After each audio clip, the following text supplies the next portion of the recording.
जागृत महाराष्ट्रामध्ये आपल्या सर्वांचं स्वागत आहे। आज आपण प्रभाग 49 या ठिकाणी आहोत आणि आज माझ्यासोबत भारतीय जनता पार्टीचे मुंबई प्रवक्ते तसेच ज्यांच्याकडे पूर्ण मालाड या विधानसभेची जबाबदारी आहे ते म्हणजे विनोद शल्लार सर माझ्यासोबत आहेत। त्यांच्यासोबत आपण जाणून घेणार आहोत की प्रभाग 49 असं पूर्ण मालाडमध्ये ज्या पद्धतीचा प्रचार सुरू आहे, आता हा शेवटचा टप्पा आहे, कशा पद्धतीचा नागरिकांचा प्रतिसाद पाहायला मिळतो। सर सर्वप्रथम जागृत महाराष्ट्रामध्ये तुमचं स्वागत आहे। आणि डोंगरपाड्यामध्ये जे कोळी बांधाची बोटीचं नुकसान झालं, जाळण्यात आलेलं आहे, उपजीविकेचं साधन एकमेव यांचं होतं आणि आज वय साधारणतः दोघांचं मला जे 65-70च्या आसपास दिसतंय आणि दोन्ही मुलांचं लग्न झाली आहेत, त्यामुळे आता घरात तसं कोण नाही सांभाळणारं आणि अशा वेळेला बोटीला आग लागणं आणि बोट पूर्णपणे खाक होणं, माणूस नुसतं डिस्टर्ब नाही होणार हो, त्याचे पायाखालची जमीनच हादरेल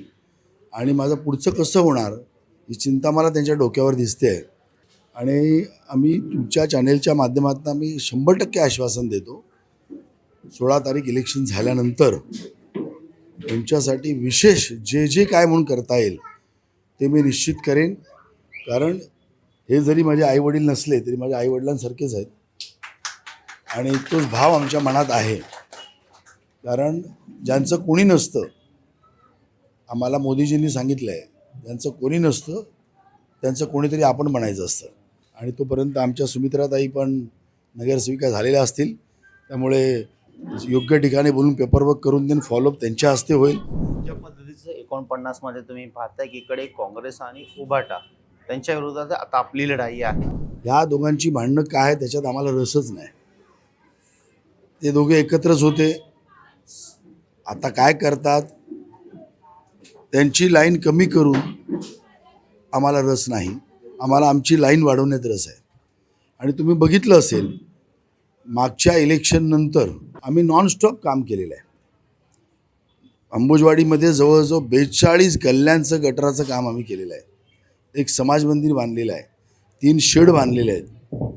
या मडच्या पट्ट्यामध्ये आम्ही वेनिला तलाव अर्धा आमचा रिपेअरिंग झालेला आहे, अर्धा आम्ही प्लॅन केला आहे, तो पण चालू करू। आक्साला स्मशानभूमी बनवलेली आहे आम्ही। ह्या पट्ट्यामध्ये आणखी म्हणजे आता रॅम्पचं काम चालू आहे, जे गणपती नवरात्रीला दरवर्षी रॅम्प बनवायला लागतो, त्या रॅम्पचं काम आम्ही आता चालू केलेलं आहे। प्रत्येक वेगवेगळ्या गावामध्ये रस्ते, कोबा, गटर ही कामं झाली आहेत। हरबादेवी मंदिराचे ग्रामदैवत आहे, त्याच्या टॉयलेट्स आम्ही रिपेअर केलेले आहेत, त्याच्या आजूबाजूचं ब्युटिफिकेशनचं काम करतो आहे, तर भाटी तलाव आहे। मग एवढी कामं केल्यानंतर आम्हाला टेन्शन नाही आहे। ठीक आहे, आमच्या काही चुका प्रचारामध्ये होत्या, लोकांपर्यंत पोचत नव्हतो आधी आम्ही, यावेळेला आम्ही त्या प्रत्यक्ष करेक्ट करतो आहे आणि पूर्ण कार्यकर्ता पेटलेला आहे। आणि गेले 12-14 दिवस तर मी 33 आणि 49 या 2 वॉर्डाच्या बाहेर जातच नाही आहे, म्हणजे मी ठाणच मांडून बसलो आहे, कारण आम्ही ठरवलं आहे दोन्ही वॉर्ड काढायचे। भूमिपुत्र कोळी उमेदवार, बघा कसं आहे माहिती आहे ना, भूमिपुत्र म्हणजे कोण? भूमिपुत्र या शब्दाचा अर्थ काय? जो त्या भूमीवर कित्येक वर्ष राहतो तो भूमिपुत्र, मग तो कुठलाही असो ना।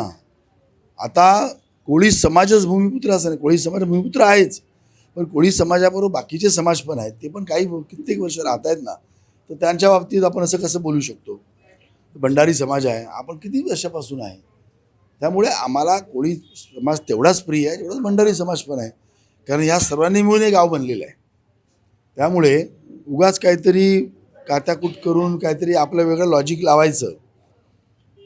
आता दोघे भूमिपुत्र म्हणून दोघेही भांडतच आहेत ना, आम्ही सर्वांना घेऊन पुढे जातो आहे, त्यामुळे हा विषयच वेगळा। आणि आमच्या कॅन्डिडेटची मिस्टर पण कामात कित्येक वर्ष आहेत, त्यांचे सासरे पण कामात कित्येक वर्ष आहेत, म्हणजे असं नाही आहे की फक्त यांना आम्ही एक महिला कॅन्डिडेट म्हणून उमेदवारी दिली। यांची स्वतःची पार्श्वभूमी MSW म्हणजे काय, मास्टर इन सोशल वर्क, म्हणजे नुसतं सोशल वर्क नाही, अकॅडमिकली स्ट्रॉंग आहेत, सोशल वर्क कसं करायचं याचं प्रशिक्षण घेतलं आहे आणि ते फक्त वैचारिक प्रशिक्षण न राहता, पुस्तकी प्रशिक्षण न राहता ते प्रॅक्टिकल उतरवलेलं आहे। त्यामुळे आमचं कॅन्डिडेट फारच वेगळं आहे। मेधा पाटकरांची सभा होती, प्रत्येक कॅन्डिडेट आले होते, इकडच्या उभाटाचे कॅन्डिडेटच आली नाही, नवऱ्याला पाठवलं। जर तुम्ही तुमचे विचार ताकदीने नेमकेपणाने लोकांसमोर मांडू शकत नसाल तर तुम्ही जनतेचं प्रतिनिधित्व कसं करणार? तुम्ही सभागृहामध्ये कसं बोलणार? मला अभिमान आहे, म्हणजे माझी कॅन्डिडेट आहे म्हणून नाही, परंतु पहिल्या सभेमध्ये सुद्धा मेधा पाटकर, आज मेधा पाटकरांसमोर बोलताना भल्या भल्या लोकांची फापरते. अशा व्यक्तीसमोर पण सुमित्राताई ज्या पद्धतीने बोलत होत्या, याचा अर्थ सभागृहात पण त्या बोलणार. आज 9 वर्ष नगरसेवक राहिल्यानंतर सुद्धा सभेमध्ये जर बोलता येत नसेल, डिबेटमध्ये उभं राहण्याची भीती वाटत असेल, तर that itself shows quality of candidate. आणि म्हणून लोकांना माझं सांगणं आहे की तुम्ही फक्त क्वांटिटीवर बोलू नका, क्वालिटीवर पण लक्ष द्या. तर आम्ही काही गोष्टी क्लिअर ठरवल्या आहेत, आज तुमच्या माध्यमातून मी लोकांपर्यंत पोचवतो.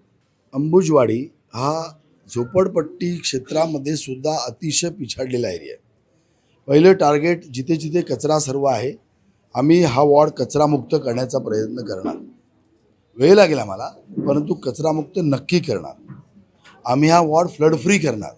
फ्लड फ्री म्हणजे किती पाऊस पडला तरी गटारातून पाणी बाहेर येऊन लोकांच्या घरात गेलं नाही पाहिजे, हे आमचं टार्गेट असणार. हा वॉर्ड आम्ही खड्डामुक्त करणार.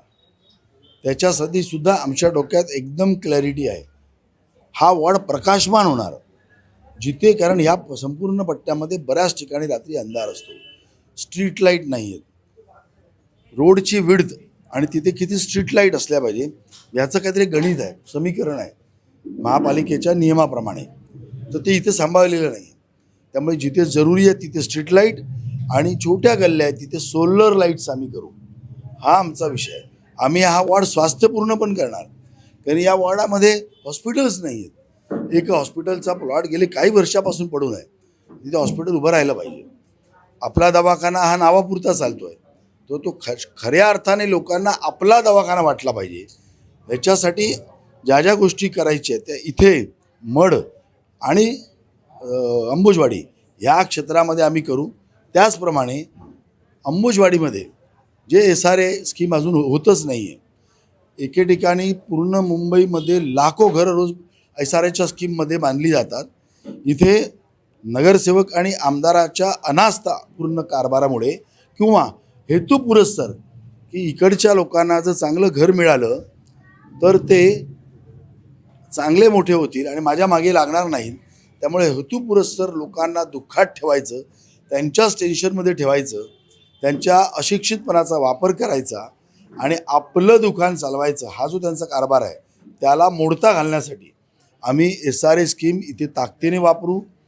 आणि प्रवीण दरेकर त्याचे जे सेल्फ डेव्हलपमेंट SRAचे प्रणेते आहेत, तर त्यांच्या माध्यमातून SRA स्कीम ही व्यापक स्वरूपात राबवून प्रत्येकाला 300 फुटाचं घर मिळेल हेही बघू. आणि सर्वात पहिला मी ड्रग्जवर हात मारू. ड्रग्ज हा आमचा फर्स्ट टार्गेट राहणार आहे. आमदार इलेक्शनच्या अगोदर मी बोललो होतो, आता सुमित्राताई तिकडनं उज्ज्वलाताई आल्या तर माझा हात बळकट होईल आणि आम्ही ह्या ड्रग्जवर प्रहार करू आणि ड्रग्ज ह्या सर्व मालवणीच्या पट्ट्यातला नामशेष करू. हा आमचा टार्गेट राहील. आणि ड्रग्जमध्ये जे लोक आहेत त्यांना बाहेर काढण्यासाठी रिहॅबिलिटेशन सेंटरसुद्धा इथे बांधू. फुकटची आश्वासनं, खोटी आश्वासनं देणाऱ्या लोकांचा बुरका फाडा आणि प्रत्यक्ष काम करणारा व्यक्तीला निवडा. स्थानिक लेवलवरती तुम्ही घरोघरी जाताय, कशा पद्धतीचा प्रतिसाद आपल्याला मिळतो? आता हा प्रचार शेवटच्या टप्प्यावर आला आहे आणि मी एवढंच सांगू इच्छिते आणि जे मी अनुभवलं आहे या प्रचाराद्वारे अंबुजावाडी आणि मडमार्फत, की मला भरपूर प्रमाणात लोकांकडून प्रेम मिळालं आणि एक त्यांच्यासमोर जी एक नवीन व्यक्ती समोर आली, त्यांना असं झालं आहे की आता आमच्यासाठी कोणीतरी नवीन यावं आणि आमचे दुःख समजावेत. कारण का मी माझ्या प्रिव्हियस इंटरव्ह्यूजच्या ह्याच्यात सुद्धा बोलली आहे की हा जो प्रभाग आहे हा एक वंचित प्रभाग म्हणूनच बघितला जातो आहे, कारण का इथे काही सुविधा नाही आहेत आणि इथे लोकांना एवढा त्रास होतो आहे. म्हणजे लोक अक्षरशः इथे वैतागली आहेत की जाण्या आणि येण्यासाठी लोकांना वाहने नाही आहेत. महिला वर्ग जो आमचा एक मुख्य वर्ग आहे त्यांना जाण्यासाठी, शाळेत मुलांना सोडण्यासाठी, हॉस्पिटलला नेण्या आणण्यासाठी इतके प्रॉब्लेम्स आहेत. तर मला असं वाटतं आहे की जो आम्हाला रिस्पॉन्स मिळाला आहे या प्रचाराद्वारे तो खूप छान मिळाला आहे आणि मी एवढंच पुढे असं वाटतं आहे की हा जो निकाल लागेल असं मला वाटतं आहे की हा आमच्या बाजूने लागण्याची खूप मोठी शक्यता आहे. कारण का आता लोक जागृत झाली आहे की त्यांना काय हवं आहे आणि ते कुठल्या पक्षाकडून मिळणार आहे हे त्यांना समजून आलेलं आहे. कारण का गेल्या एवढ्या वर्षांमध्ये 40 वर्षांपासून जे इथे सत्ताधारक आहेत त्यांच्या सत्तेतून त्यांना काय मिळालं आहे हे लोकांनी जवळून पाहिलं आहे. आणि आता जो विकास आपल्या पूर्ण राष्ट्रात चालला आहे, आपल्या राज्यात चालला आहे, तो जर विकास आपण आपल्या वॉर्डपासून सुरू केला आणि हा एक वॉर्ड आपण एक रोल मॉडेल म्हणून बनवला तर निश्चितच आहे की आपले जे अदर वॉर्ड्स आहेत ज्याच्यामध्ये भाजप सरकार नाही आहे त्याच्यामध्ये तो फरक लोकांना नक्कीच दिसून येईल. अनेक वर्षापासून ज्या पद्धतीने पक्षामध्ये काम केलेले आहेत आणि पक्षाने त्याची दखल घेऊन एक पोचपावती म्हणून उमेदवारी आपल्या घरामध्ये दिलेली आहे. या संदर्भात मला एवढंच सांगायचं आहे की कोणीतरी असा की स्थानिक उमेदवार अशा पद्धतीनं जे काही बोललं जाते मडमध्ये, तर मी म्हणेल की स्थानिक उमेदवार म्हणून मला तुम्हाला प्रश्न विचारायचा आहे की सुमित्राच्याबद्दल मी सांगतो, मी एरंगळचा स्थानिक आहे, या मौजेमधला स्थानिक आहे आणि सुमित्रा आमची सूनबाई आहे.